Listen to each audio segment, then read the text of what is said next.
മുട്ടട വാർഡിൽ കോൺഗ്രസ് സ്ഥാനാർത്ഥിയായ വൈഷ്ണ സുരേഷിന്റെ വോട്ട് വെട്ടിയതിന് പിന്നിൽ മേയർ ആര്യ രാജേന്ദ്രനാണെന്ന് മുതിർന്ന കോൺഗ്രസ് നേതാവ് കെ മുരളീധരൻ. 13-ാം തീയതി ആര്യ രാജേന്ദ്രൻ നഗരസഭയിൽ എത്തിയതായി സൂചനയുണ്ടെന്നും നഗരസഭ ഉദ്യോഗസ്ഥർക്കെതിരെ നിയമ നടപടിയുമായി മുന്നോട്ടു പോകുമെന്നും കെ മുരളീധരൻ പറഞ്ഞു. മേയർ മാത്രമാണ് ഇതിന് പിന്നിലെന്ന് കരുതുന്നില്ലെന്നും വോട്ട് വെട്ടിയതിന് പിന്നിൽ പല ആളുകളുമുണ്ടെന്നും അദ്ദേഹം കൂട്ടിച്ചേർത്തു. വോട്ട് വെട്ടിയതിന് പിന്നിൽ ആരൊക്കെയോ ഉണ്ട്, അല്ലെങ്കിൽ ഇത്ര നഗ്നമായ നടപടി ഉണ്ടാകില്ല.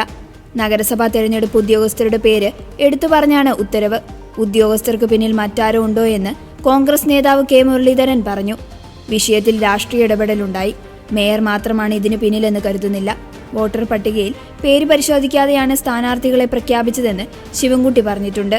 ശിവൻകുട്ടിയുടെ ഇന്നലത്തെ പ്രസ്താവന കണ്ടപ്പോൾ ശിവൻകുട്ടി ഉൾപ്പെടെ ഇതിന് പിന്നിലുണ്ട് എന്ന സംശയമുണ്ടെന്ന് കെ മുരളീധരൻ പറഞ്ഞു. എന്തിനാണ് ഇത്രയും നാണംകെട്ട കളിയെന്നും അദ്ദേഹം ചോദിച്ചു. ജനങ്ങളാണ് പരമാധികാരിയെന്നും അവർ തീരുമാനമെടുക്കട്ടെ എന്ന് മുരളീധരൻ പറഞ്ഞു. കോഴിക്കോട്ട് മേയർ സ്ഥാനാർത്ഥിയായി പ്രഖ്യാപിച്ച VM വിനുവിന്റെ കാര്യത്തിൽ ജാഗ്രതക്കുറവുണ്ടായെന്നും മറ്റു കാര്യങ്ങളിൽ ശ്രദ്ധിക്കേണ്ടതായിരുന്നുവെന്നും അദ്ദേഹം പറഞ്ഞു.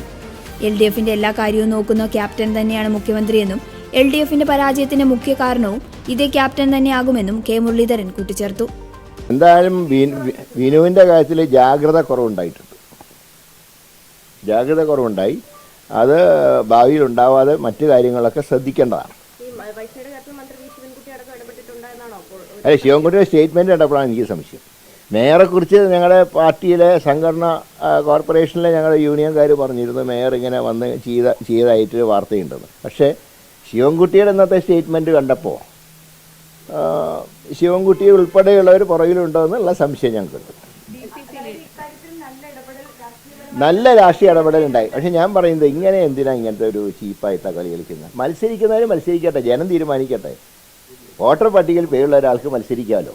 അങ്ങനെ മത്സരിക്കുമ്പോൾ സാഹചര്യത്വം പറഞ്ഞതിനാ നോമിനേഷൻ തളിക്കുന്നതിനാ. മത്സരം നടക്കട്ടെ, ജനങ്ങളാണ് പരമാധികാരി, ജനങ്ങൾ തീരുമാനം എടുക്കട്ടെ. അത് നമ്മൾ ഭയപ്പെടുന്നതിനാ.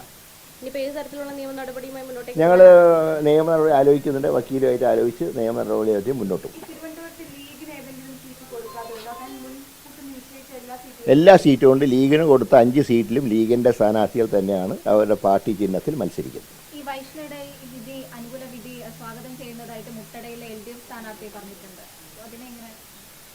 അല്ല, അത് അദ്ദേഹത്തിന് സ്വാഗതം ചെയ്യാൻ നിവർത്തിയില്ലല്ലോ. എല്ലാ തിരുപ്പം കളിക്കുകയും ചെയ്തിട്ട് അവസാനം കോടതിയിൽ തോറ്റപ്പോൾ സ്വാഗതം ചെയ്യുക. ഏതായാലും സ്വാഗതം ചെയ്തല്ല, അത്രയെങ്കിലും നന്ദി.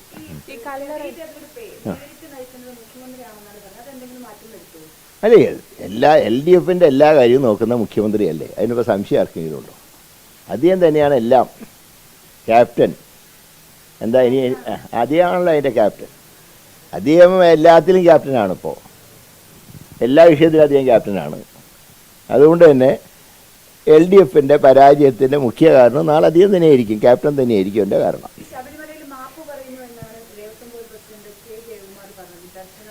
അല്ല, അദ്ദേഹത്തിന് ഇത് പൂർണ്ണമായിട്ടും നമുക്ക് വിമർശിക്കാൻ നിവർത്തിയില്ല. കാരണം തലേന്നാണ് ചാർജ് എടുക്കുന്നത്. തലേന്ന് ചാർജ് എടുത്ത് പിറ്റേന്ന് നോക്കുമ്പോൾ കൈവിട്ടു പോയി. പക്ഷേ ഇവിടെ ഗവൺമെൻറ് ഉത്തരവാദിത്തമുണ്ട്. ഗവൺമെൻറ് പറഞ്ഞത് പെരുമാറ്റച്ചട്ടം കാരണം യോഗം വിളിക്കാൻ കഴിഞ്ഞില്ല. അത് തെറ്റല്ലേ? നവംബർ 10-ാം തീയതിയാണ് പെരുമാറ്റച്ചട്ടം വരുന്നത്. എല്ലാവർക്കും അറിഞ്ഞൂടെ നവംബർ 17-ാം തീയതിയാണ് വൃശ്ചികം 1-ാം തീയതി. നേരത്തെ തയ്യാറെടുപ്പ് നടത്തേണ്ടതല്ലേ? അന്ന് സ്വർണവും ഇതൊക്കെ പറഞ്ഞ് അതിൻ്റെ പിന്നാലെ പോയി. അതിൻ്റെ ദുരന്തം ഇന്നലെ മിഞ്ഞാന്ന് അനുഭവിച്ചില്ലേ ഭക്തജനങ്ങൾ?